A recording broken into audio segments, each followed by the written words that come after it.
Assalamualaikum warahmatullahi wabarakatuh. Perkenalkan, nama saya Feby Ardianti Sodikin dengan NIM 2430521005 dari Prodi Teknik Informatika. Di sini saya akan menjelaskan materi tentang meningkatkan pemahaman masyarakat tentang penghargaan nilai-nilai Pancasila. Kita langsung saja ke materinya. Di sini ada pendahuluan.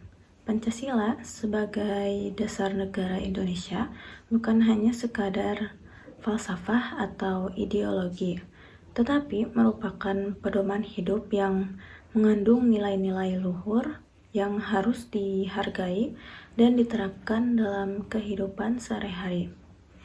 Dalam konteks global yang semakin kompleks ini, penting bagi masyarakat untuk memahami dan menginternalisasi nilai-nilai Pancasila agar tercipta masyarakat yang harmonis, adil, dan beradab.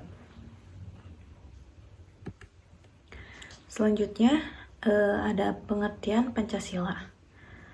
Definisi Pancasila adalah 5 sila yang menjadi dasar dan ideologi negara Republik Indonesia.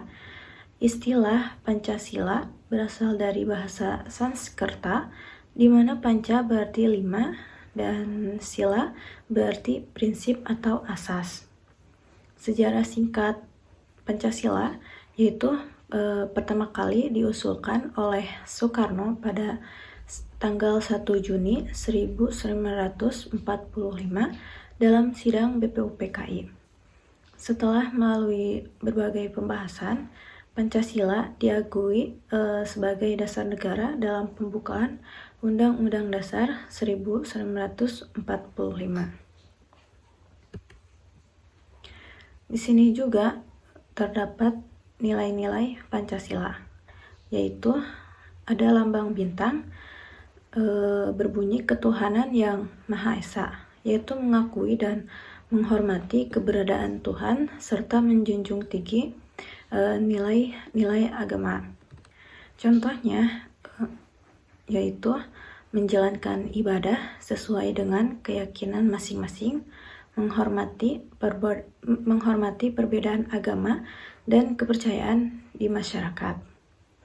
Yang kedua, ada simbol rantai, yaitu yang berbunyi kemanusiaan yang adil dan beradab, yaitu menjunjung tinggi harkat dan martabat setiap manusia. Contohnya ada berperilaku adil dalam interaksi sosial dan mengadvokasi hak asasi manusia dan menentang diskriminasi. Selanjutnya ada lambang pohon beringin berbunyi Persatuan Indonesia, yaitu mengedepankan semangat persatuan di atas perbedaan. Contohnya mendorong rasa saling menghargai antar suku, budaya, dan agama. Berpartisipasi dalam kegiatan yang memperkuat persatuan dan kesatuan.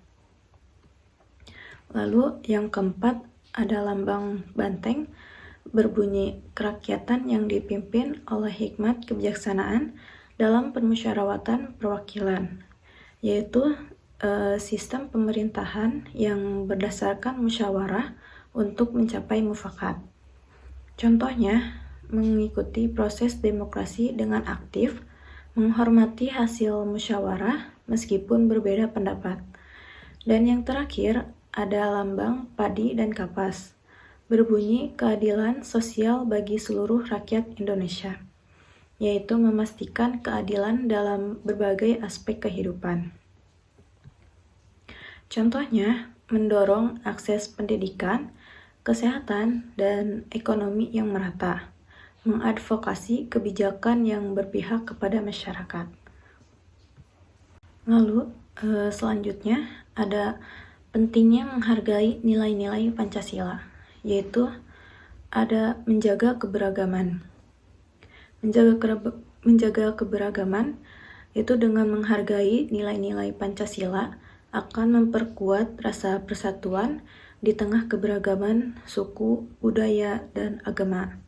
Hal ini penting untuk menjaga stabilitas sosial dan menjaga konflik.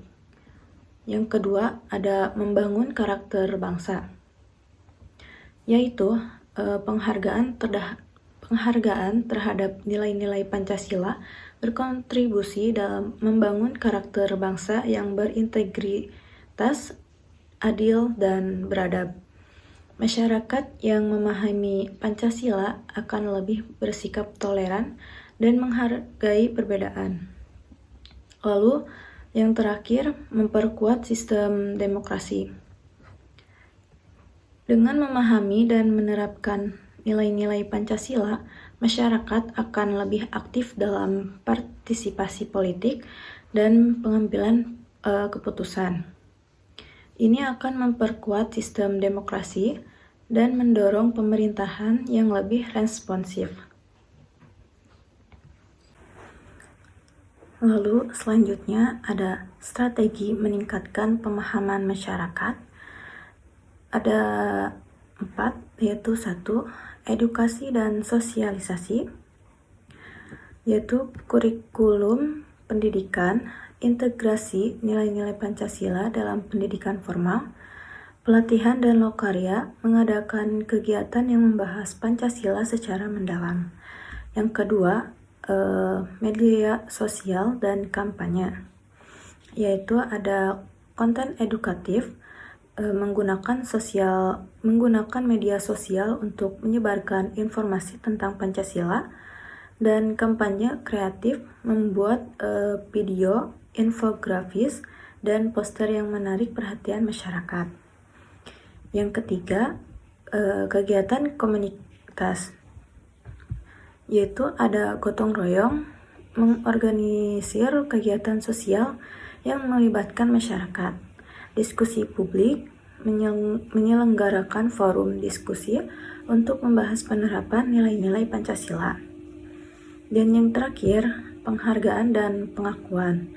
Penghargaan bagi individu atau kelompok, memberikan penghargaan kepada mereka yang menerapkan nilai-nilai Pancasila.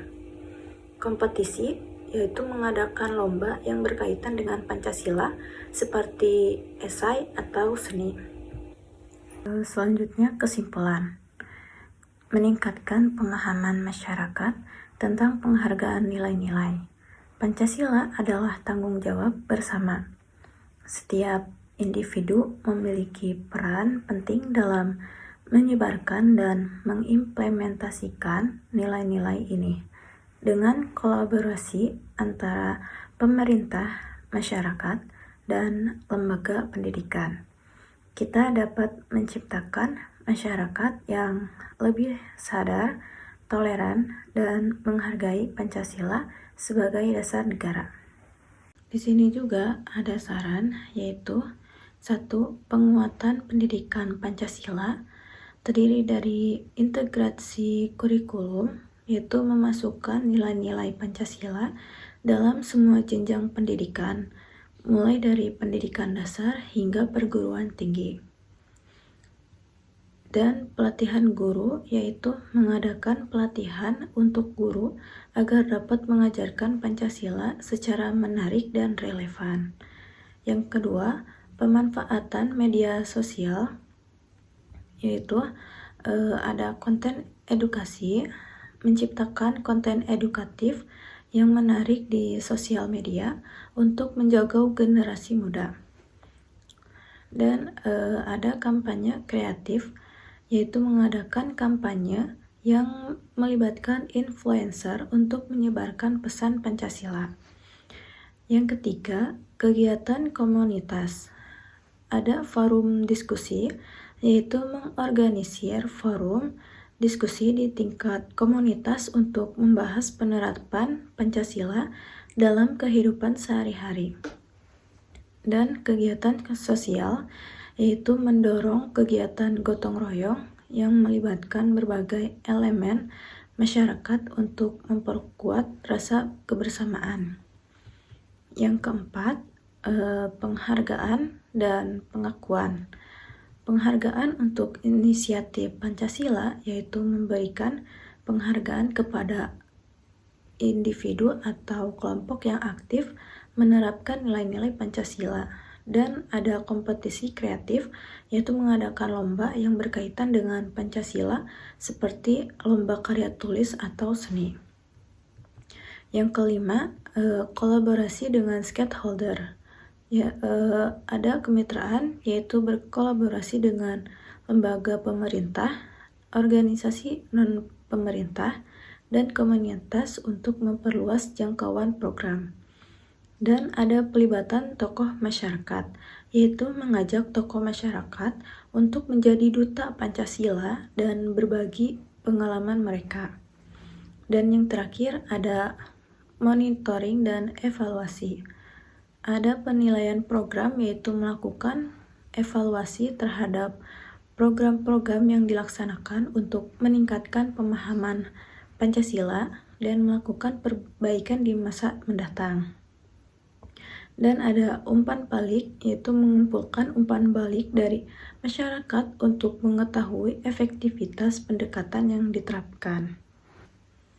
Cukup sekian dari saya. Mungkin itu saja yang dapat saya sampaikan dalam materi ini. Bila ada kekurangan kata, tolong dimaafkan. Wassalamualaikum warahmatullahi wabarakatuh.